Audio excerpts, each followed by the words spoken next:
Bonjour groupe, c'est Chris.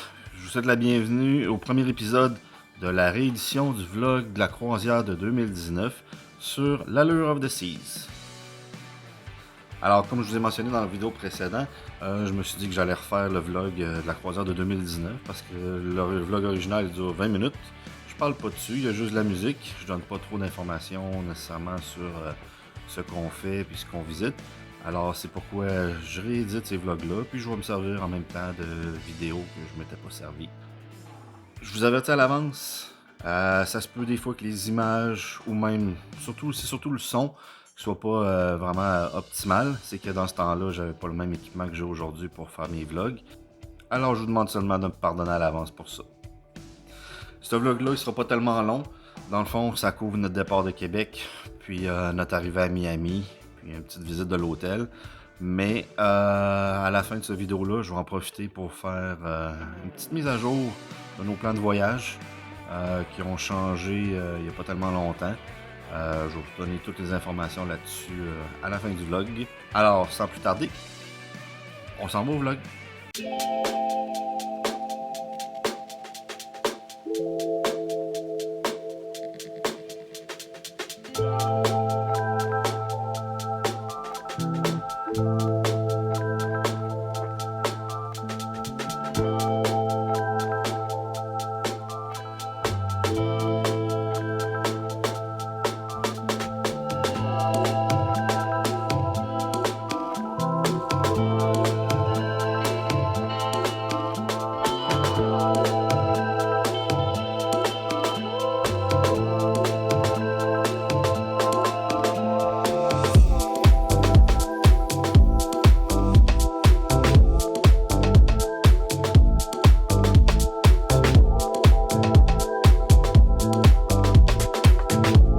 On a quitté la maison le 6 avril 2019.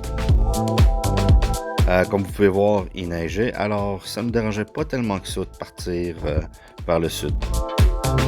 Pour ceux qui partent en croisière, je vous recommande fortement de partir au moins une journée à l'avance, si c'est pas deux, afin d'éviter n'importe quel problème qui peut survenir et qui vous empêcherait d'embarquer sur le bateau.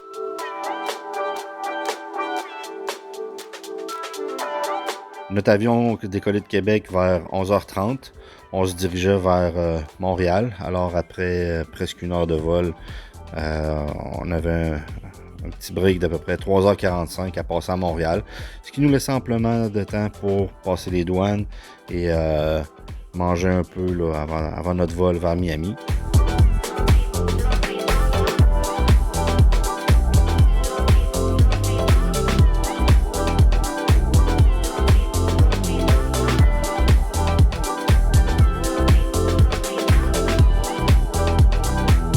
Le vol vers Miami s'est bien déroulé. On a même fait la course avec un autre avion. Une fois arrivé à Miami, après avoir ramassé nos bagages, la navette de l'hôtel est venue nous chercher. Puis ça n'a pas été tellement long, là, la route, ça a pris 5-10 minutes avant de se rendre à l'hôtel. Notre hôtel était le Pullman Miami Airport. Comme on restait une seule nuit et qu'on est arrivé tard, on n'a pas pu tellement profiter des commodités de l'hôtel. C'était un très bel hôtel que je recommande. On avait une vue sur un lagon puis sur l'aéroport de Miami. Il y a une belle piscine extérieure. Puis l'hôtel est bien localisé. À peu près 10 minutes de marche, il y a un supermarché Publix où tu peux aller faire des achats de dernière minute. Nous autres, entre autres, on est allé chercher des bouteilles de vin parce qu'on a le droit d'embarquer 2 bouteilles de vin sur le bateau, en autant qu'ils soient dans nos bagages à main. Ça, c'est un hôtel que j'avais réussi à obtenir pas tellement cher sur Hotwire. Et je vais sûrement essayer de tout faire pour obtenir encore une fois cet hôtel la prochaine fois qu'on va aller à Miami. Et ce qui conclut ce premier petit vlog. Je vais essayer de faire en sorte de ne pas trop espacer le temps entre les prochains vlogs. Alors restez à l'affût, les prochains vlogs vont venir. Pour ça, n'oubliez pas, inscrivez-vous, likez la vidéo et cliquez sur la petite cloche pour avoir les notifications de nouveaux vidéos. Pour ce qui est de la mise à jour des plans de voyage, lors du dernier vlog où je marchais dans le bois, j'avais fait part de nos plans de voyage. Le plan de voyage qui change, c'est celui de la croisière qu'on était supposé faire en avril 2021 sur l'Allure of the Seas. À l'origine, on devait le faire au mois de mars. On l'a changé pour le mois d'avril. Puis là, on a fait un autre changement. Parce qu'il y a trop d'impondérables pour ce voyage-là. Dans le fond, admettons, imagine qu'on est asymptomatique, on part, on s'en va à Miami, on est rendu là, on va embarquer sur le bateau, on subit un test de COVID, puis finalement, ça s'avère qu'on a le COVID. Alors, c'est sûr qu'on ne peut pas embarquer sur le bateau et on est pogné à Miami pour une semaine. Puis ça, c'est sans compter s'ils nous mettent en quarantaine, puis des choses comme ça. On était bien partant pour partir. On était prêt à faire la quarantaine à Québec en revenant de voyage. Moi, ça ne me dérangeait pas. De toute façon, je travaille pas mal à temps plein à partir de la maison. Alors, ça ne m'aurait pas dérangé de faire la quarantaine. Mais c'est ça. Puis, il y avait le risque aussi que la croisière soit annulée. Là, présentement, les croisières, c'est pas encore recommencé. On est début janvier. Ils n'ont pas encore fait les croisières d'essai pour voir, pour implémenter les nouvelles mesures. Fait que là, c'est pas encore sûr que les navires vont partir au mois de mars, avril. Alors, tant qu'à risquer de se faire annuler notre croisière, on a pris la décision de la reporter. Ce qui est bien avec Royal Caribbean, c'est que depuis l'arrivée de la COVID, dans le fond, ils ont mis en place des mesures vraiment qui sont avantageuses pour les clients. La première mesure dont on s'est servi, c'est celle-là où si on trouvait un meilleur prix pour la croisière, fallait les appeler, puis leur mentionner. Après ça, ils faisaient leur vérification, puis ils pouvaient baisser le prix. Alors, nous autres, ce qu'on a réussi à faire, c'est qu'à l'origine, notre croisière devait nous coûter à peu près 1500-1600 $ par personne. Puis, à force de faire de mes recherches, puis à regarder, puis à appeler à Royal Caribbean, j'ai réussi à faire baisser la croisière jusqu'à 1000 $ par personne. Alors ça, c'est un prix qui est vraiment bien. Puis que si, mettons, notre croisière était annulée, on trouvait ça plate vraiment de perdre un très bon prix comme ça. Même si ce qu'ils font quand ils annulent la croisière, c'est qu'ils nous donnent un crédit qui équivaut à 125% du montant. Alors si on paye 1000, ils nous donnent 1250. Mais quand on regarde les prix actuels des croisières, mettons 2021-2022, c'est très cher, puis ça couvre, c'est vraiment au-dessus de 1250 $.